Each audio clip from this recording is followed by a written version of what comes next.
Honestly, the grocery stores can kick rocks. Let's make our own bagels. And I'm going to say this with my whole chest. This is 10 times better than any bagged bagel that you buy at the grocery store. I always proof my yeast first just to make sure it's still working. So I'm going to take some warm water, a little bit of yeast, a little bit of sugar. I'm going to whisk it all together, let it sit for 5 to 10 minutes. And if you see some bubbling in action, then your yeast is still alive and you're good to go.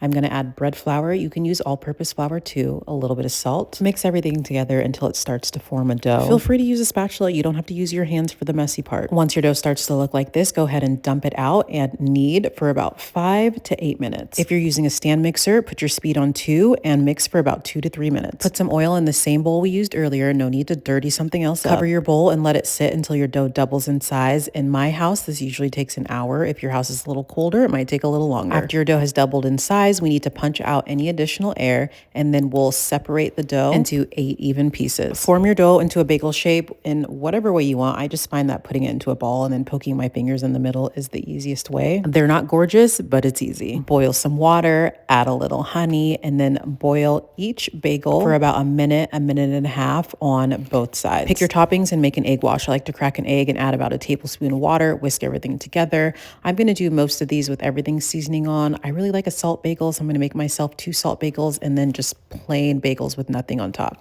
Bake them until they're nice and crispy and golden, just like so. I know everyone likes super warm bagels, but let them cool just a little bit before you slice into them. This just ensures that the inside got completely cooked. I don't know about you, but whipped cream cheese is like my favorite thing in the entire world on a bagel. Sometimes I'll throw some salmon and some cucumbers on top, or just straight up butter is also a good idea. Anyway, they're really good. Make them.